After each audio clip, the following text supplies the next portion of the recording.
Assalamualaikum warahmatullahi wabarakatuh. Perkenalkan, namaku Rizka Anissa Fauzia, NIM K33263 dari kelas A Pendidikan Kimia.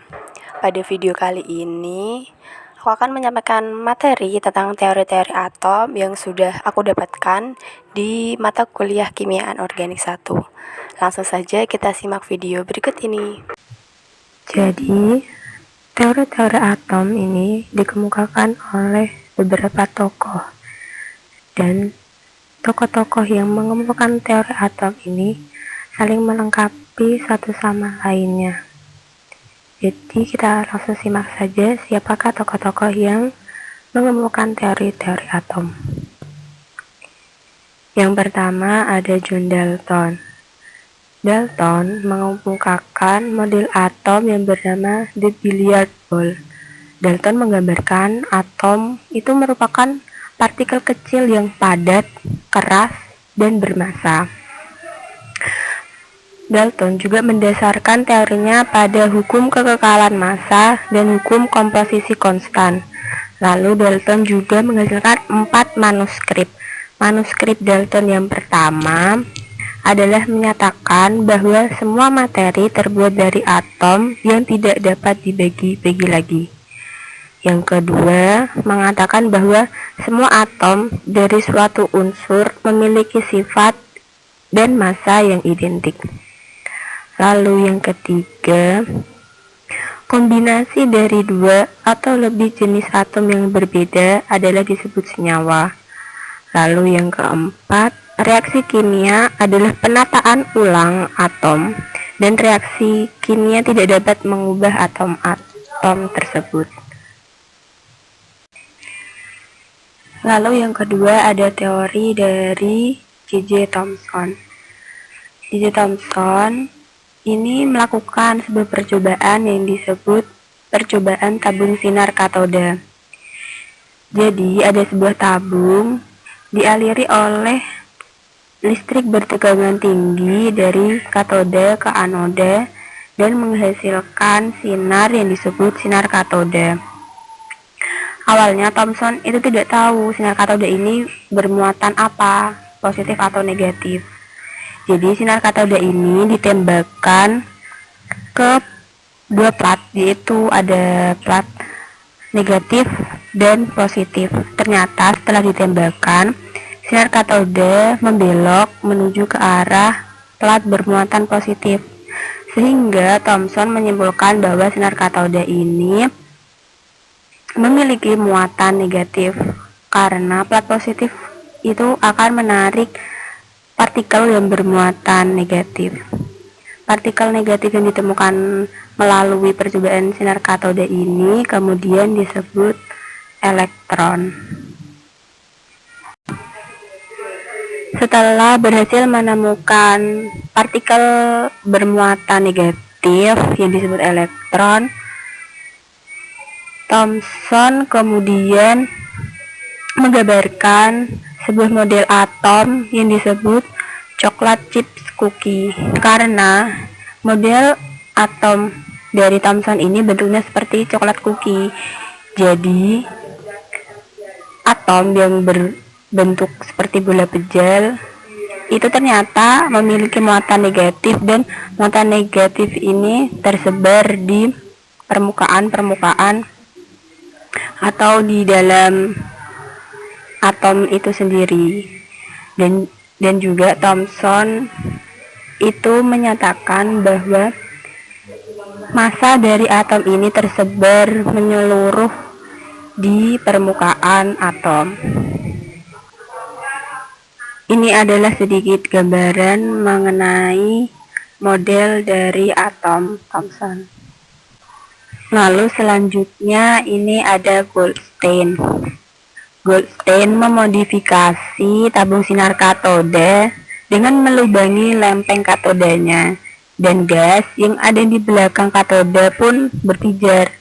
Peristiwa tersebut menunjukkan adanya radiasi yang berasal dari anoda yang menerobos lubang pada lempeng katoda. Sinar ini kemudian disebut sinar anoda atau sinar positif. Sinar positif dari hasil percobaan ini memiliki muatan positif yang kemudian disebut dengan proton. Berikut ini adalah gambaran dari percobaan yang dilakukan oleh Goldstein sehingga proton ditemukan. Teori atom selanjutnya dikemukakan oleh Rutherford. Rutherford itu melakukan suatu percobaan dengan menembakkan sinar alfa ke lempeng emas. Setelah sinar alfa ditembakkan ke lempeng emas, didapatkan hasil bahwa sebagian besar sinar menembus lapisan emas. Lalu sebagian kecil lagi dibelokkan dan ada pula sinar yang dipantulkan. Dari percobaan ini, Rutherford mengambil kesimpulan bahwa atom itu terdiri dari inti yang memiliki muatan positif dan sebagian besar dari atom merupakan ruang kosong. Massa atom berpusat pada inti yang muatannya itu kecil, sehingga Rutherford itu menduga ada partikel lain di dalam inti atom yang tidak bermuatan. Berikut adalah kira-kira gambaran dari model atom Rutherford. Jadi dalam atom itu terdapat inti yang bermuatan positif. Lalu sebagian besar dari atom itu tuh ruang kosong dan elektron atau muatan negatif itu berada di sekitar inti atom. Dari pernyataan Rutherford yang menduga itu ada muatan lain di dalam inti yang tidak memiliki muatan, itu dibuktikan oleh seorang tokoh bernama James Chadwick. Jadi Chadwick melalui percobaan dengan menembakkan sinar alfa ke lempeng berilium berhasil menemukan partikel penyusun inti yang masanya sama dengan proton namun tidak memiliki muatan. Partikel tidak bermuatan inilah yang disebut dengan neutron. Jadi neutron itu tidak bermuatan dan masanya hampir sama dengan proton. Juga neutron yang ada dalam inti itu tidak khas untuk suatu unsur. Setelah konsep inti atom ditemukan, beginilah gambaran dari atom-atom.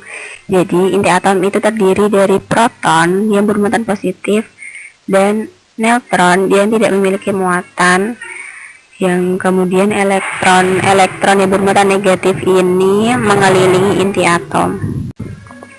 Teori atom selanjutnya itu dikemukakan oleh Niels Bohr. Niels Bohr menyebut model atomnya sebagai Jimmy neutron, yaitu model atom seperti tata surya, di mana elektron itu memiliki lintasan yang mengelilingi atom. Bohr menemukan bahwa elektron ada di beberapa lapisan dengan tingkatan energi yang berbeda. Dan Bohr juga berhasil menemukan orbital dari elektron. Elektron mengorbit di sekeliling inti pada lintasan yang berbeda dengan energi kinetik dan energi potensial tertentu.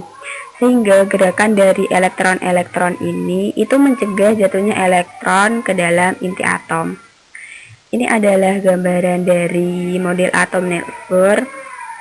Jadi dalam mengelilingi inti atom ternyata elektron itu memiliki lintasan gitu, ada kayak semacam orbitalnya tersendiri.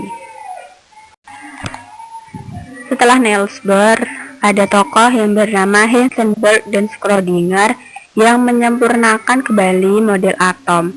Jadi Heisenberg dan Schrödinger ini mengemukakan model dengan nama mekanika kuantum, di mana model mekanika kuantum ini melihat elektron bukan sebagai partikel individu, melainkan berperilaku sebagai awan elektron yang dapat berada di mana saja pada tingkat energi tertentu.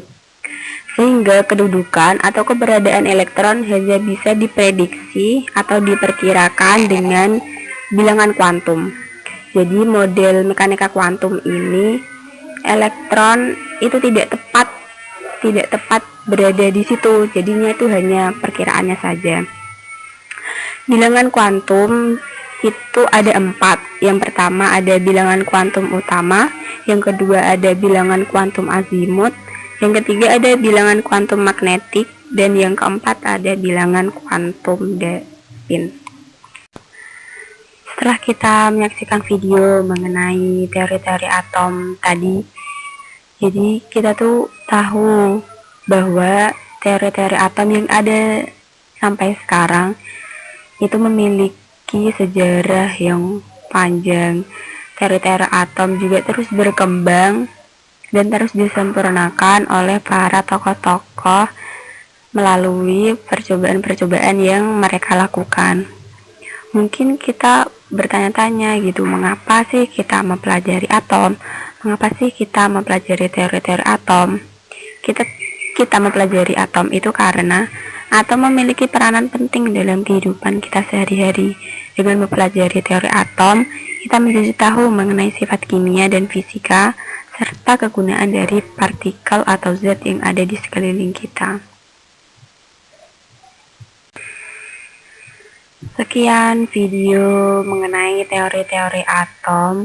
Apabila ada kesalahan, mohon maaf, dan semoga video ini bisa bermanfaat untuk kalian.